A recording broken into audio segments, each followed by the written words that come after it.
What's been your reaction as you've seen all of this unfold at Google? Well, first, bad behavior should never be rewarded. So let alone tolerated. No, and so we need to continue to do a better and better job, obviously, to make sure we don't have this happen in our companies. I was super blessed to work with Meg Whitman at eBay, and she just made it perfectly clear to everybody, don't do a thing that you wouldn't want your mother to hear you do or say, or show up on the cover of the New York Times. Well, and I wonder, and that set an amazing tone. Google's problem has been that they didn't have women. I mean, there are a few, but they didn't have women in the top ranks for a very long time, and you saw a lot of executives getting away with bad behavior. Well, I can't comment because I haven't been at Google on what people were doing to whom, but just in general, we need to do a far better job, as you know from the book that you wrote, of treating people well and not having these things go on in our companies. And when they do go on, they have to get addressed immediately and quickly and with transparency. Brad, it is good to see Sundar out front. He went to the Deal Book conference. He spoke to Andrew Ross Sorkin as this walkout was happening, literally as the walkout was happening. And he talked about the anger that he himself feels, and also said that he doesn't run the company by referendum. And even though employees feel empowered, that's not necessarily going to determine how they lead the company. So how do we square that? Well, I think Sundar's in a fortunate position here because with the way all this unfolded, Andy Rubin, who was really Sundar's primary rival to succeed Larry Page as the CEO of Google, Andy Rubin left the company in 2014. Sundar was elevated to CEO the following year. A lot of the allegedly inappropriate behavior did not happen under his watch, right? So he's able to share in the outrage of the employees. He's able to endorse the walkouts. He's gotten really on the side of the internal protest here, where what the difficult decisions will come where he has to basically address some of these 5 demands that the employees have, like ending forced arbitration. In principle, it's good. It could open up the company to liability, so the tough decisions for him still remain. Well, and it did happen on Larry Page's watch, who is still the CEO of Alphabet and Sundar's boss. So probably some awkwardness there, but Larry, it's one of the virtues of this situation he's created with Alphabet that he doesn't really have to publicly, or he won't publicly address these things. In general, Maynard, have you ever seen in Silicon Valley this kind of employee outrage, this kind of employee organization? And it's not just happened at Google. We saw Amazon protesting their shareholder diversity rule. We've seen Microsoft employees protesting their work with the U.S. government. No, I think this is all new ground for Silicon Valley, and I think employees want a voice, and they've always wanted a voice, but more than ever, they want to share that voice, and they want us all to make sure we're using our technology for good, and that we're treating people the way people should be treated, with dignity and respect, more than ever. I don't think I've been around a long time, and hopefully I have treated people with respect all the way through that journey, but it feels more visceral now to our employees when we're not doing that. Brad, it feels like a strange contradiction, because I know, you and I as journalists, we hear these things, you get tips, and so much of this was an open secret.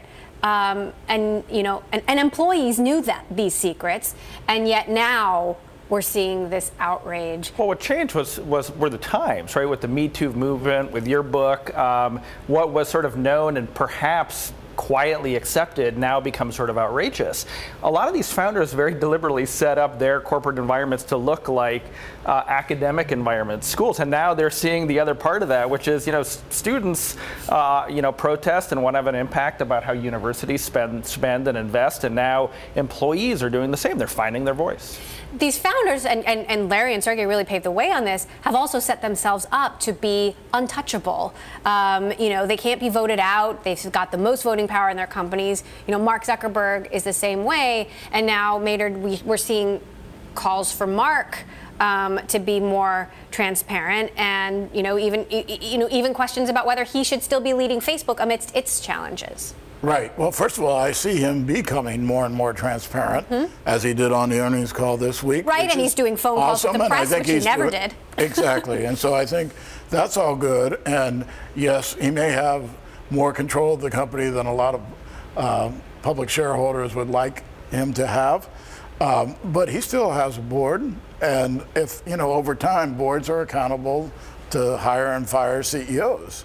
And but don't you think he has the whole board in his pocket? I mean, they're all Mark loyalists. Yeah. Well, I don't know the board, and I don't know exactly how they operate, but I know that Mark needs to continue to move the company to a better place, and if he's not, I'm certain that the board will have to figure out what to do there. I'm not trying to, I'm not speaking on behalf of that board. But there are these open-ended questions thrown out there. Should Mark Zuckerberg still run Facebook? I mean, in any world, Brad, do you think that wouldn't be the case? Well, I mean, let's step back and look at why founders have amassed such power. In a way, it was to insulate these companies from all the short-term demands of the market. And look, with that control and that protection, Mark has built an enormous franchise, and enormously successful franchise. And yeah, there have been plenty of bumps in the road, but I think he has earned the leeway to continue to guide Facebook. And I couldn't agree with you more that if you look at where it is today versus where it started, it's been an amazing run, and it wasn't without bumps. Mm-hmm. And we need to figure out, and I'm sure he will, and his board will help, and his executives need to help, how to traverse this next set of challenges and bumps. And if he doesn't, you're going to, revenue will be impacted, the noise will grow.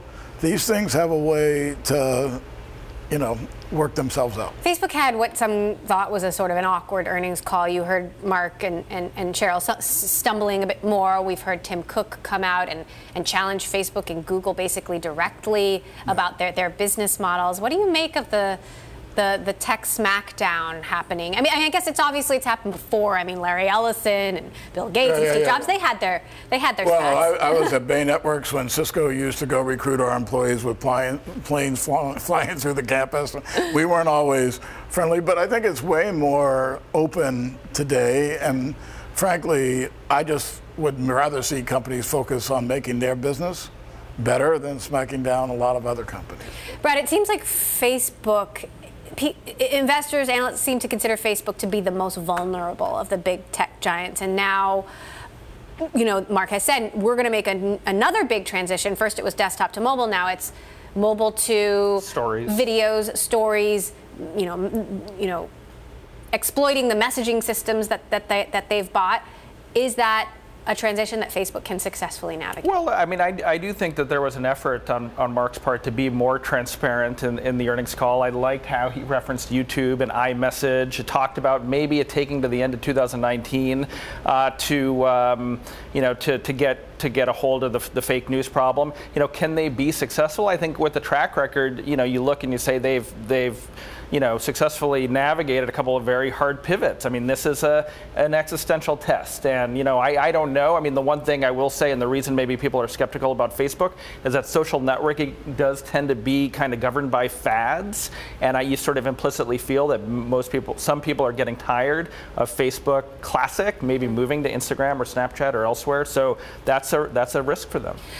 Maynard, when it comes to leadership, a lot of things always remain the same, but some things change, and maybe the expectations of leaders in the next tech era have changed. How?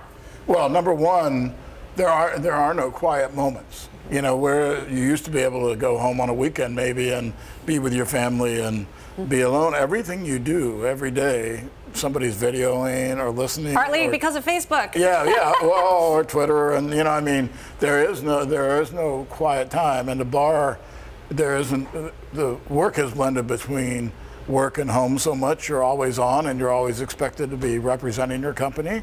So I think the pressures are much more intense today, and always on, and your expectation of not just running your business, but doing things in a humane manner and making sure you have a voice that's representative of far more than just your company. That's all different.